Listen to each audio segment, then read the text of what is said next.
You know, if you're like me, you like video games. Video games are amazing. You have stuff like the PS5, or the Xbox Series X, or the PS4 right there.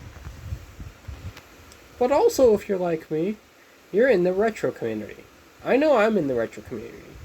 What you're seeing right here is my PlayStation 360 GB fat model. I fucking love that thing.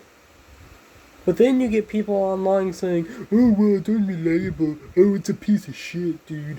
It wasn't until this thing right here came out. That's a slim PS3. That they were awesome.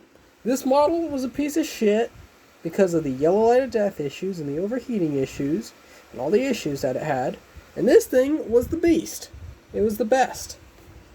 But did you know, it didn't all just start with this model that they started to become terrible. Let's travel way back when to the original PlayStation. Alright, this is the original PlayStation. Looks pretty good for its age. Yeah? And, I mean, if you're older than I am, you've probably had one of these. If you were born after about the year of 1990, you probably had one of these. But yeah, you got the original PlayStation. Looks pretty cool. Hell, let's even turn it on. Let me turn on my TV over here. Power button's a little wonky on my TV. Yeah, here, let's turn it the hell on. Because who wouldn't turn on their PlayStation? Right, let's turn it on. Woo!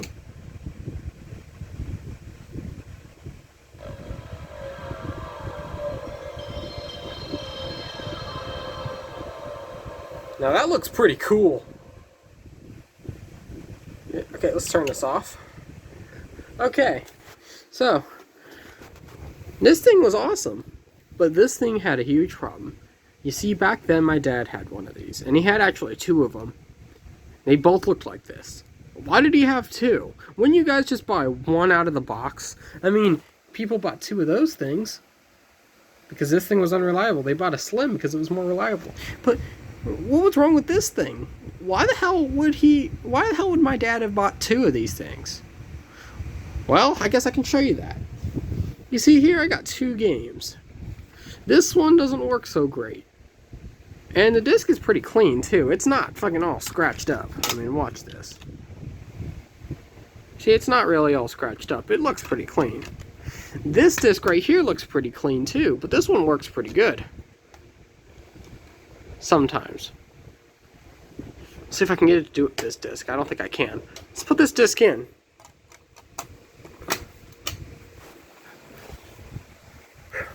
Turn this down.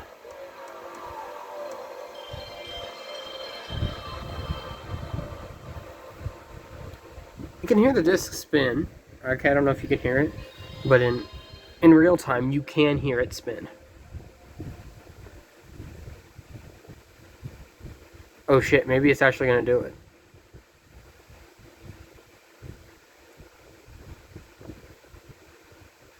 I think it's gonna do it.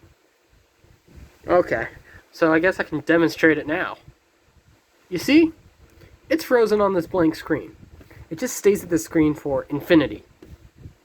And you might be thinking, oh, well, it's broken. It just doesn't work anymore. Yeah, you may think that. But watch what happens when I do this certain thing to it. Let's turn this off. It doesn't seem to matter what disc you use either. Alright? Let's take this disc out. Maybe that disc just doesn't work right. Let's put that away. Maybe that just doesn't work right. How about we try Crash Bandicoot over here? Let's try that. Maybe that'll work better.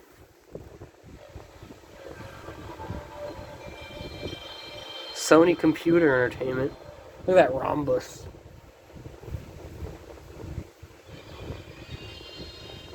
How much you want to bet it's going to freeze again? No, it's not going to freeze again. It was just probably a dummy disc. Or a bad disc.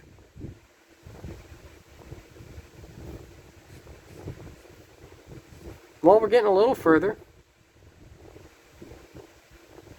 But It's taken forever. We have a black screen, don't we? You see? Black screen. Not working right. Well, this thing is just probably old and busted. You should just upgrade it. No, how about we don't upgrade it? Instead, let's do this.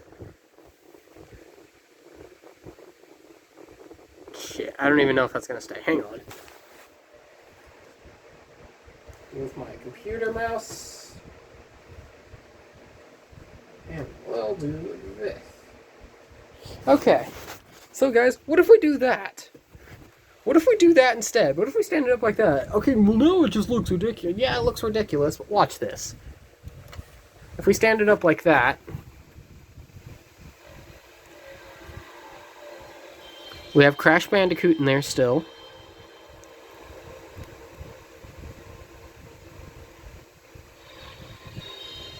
I mean, it might take a minute, but it'll work. And sometimes when you load the game, it'll be like lagging, cutting in and out at random.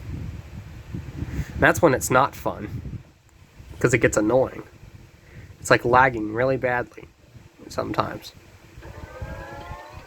Oh! Well, that's a lot further than we got.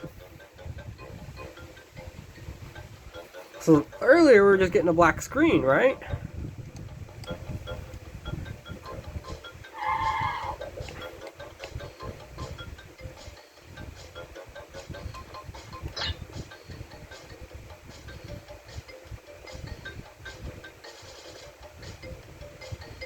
Oh! You see? Now it's working right.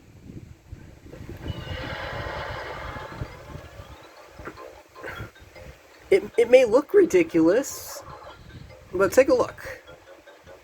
See how well that moves? Okay, let's turn that off. Also, I'm going to turn the volume down because it's breaking my damn eardrums. Okay, so that one worked. Let's take that out. You might be thinking, oh, this is just the only disc that works like that. No, Watch this. Take Gran Turismo. Dang it. Get in there. It's a little hard to put the disc in. You have to like use two hands. Okay. Yeah, let's see how far we get in Gran Turismo. With my PS1 standing like that.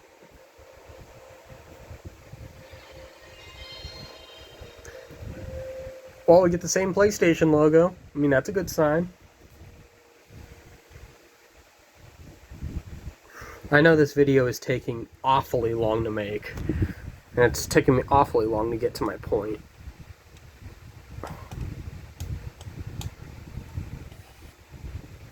But you see? It's now loading right. It's loading correctly. See, watch. It's not lagging or anything. It's loading right because it's standing on its side. Now what caused that was the disc laser that reads the disc, I think, craps out after a while, you know? And when you're laying it on its side, it just can't read it. You know? When you stand it on its side like this, instead of laying it flat, if you stand it up like this, the gravity will kind of pull the laser out and then it'll read the game better. You see, these things had a disc laser issue. That's exactly why my dad had two of these. He had one of them, and then it got to the point where like he had to put his upside down for it to even work right. So he bought another one. He doesn't have it anymore, but when he had them, he had two of them. And that's the reason why, because these things were just flat out not reliable. I mean, maybe they were reliable when you first bought them, but then after a while, they just don't work like they used to. Alright? I mean, can I really blame people for not wanting to buy this PS3? How about people that had the original PlayStation? If any of you are out there, did you ever have to stand your console up on the side like this? You see, many people had to do that with the original PlayStation. It's because they were just not reliable. The PS2 has some flaws too. The fat PS2 had a flaw with the disk drive crapping out after a while, but I've never experienced that. My fat PS2 is from 2001 and it still works. So, yeah, I don't understand it. What made these things so unreliable? Why did Why did the disc laser crap out after a little while? It's weird. You should expect to buy these things once, not multiple times. You should buy these boxes once. One time. Not many times. Yeah, and then you got people that don't want to play these things anymore because you're wasting a whole lot of money buying more than one. Couldn't Sony have just made this thing reliable when it first came out? And keep it reliable towards the end of its generation? That's what I have to wonder. Anyway, thanks for tuning into this video tonight. It's like late at night. I'm probably going to go to bed. So thank you everybody for tuning in. Let me know what you guys' thoughts are about this thing being unreliable. And a piece of shit. Alright, comment, like, subscribe, and share everybody. And good night. One more thing. Peace!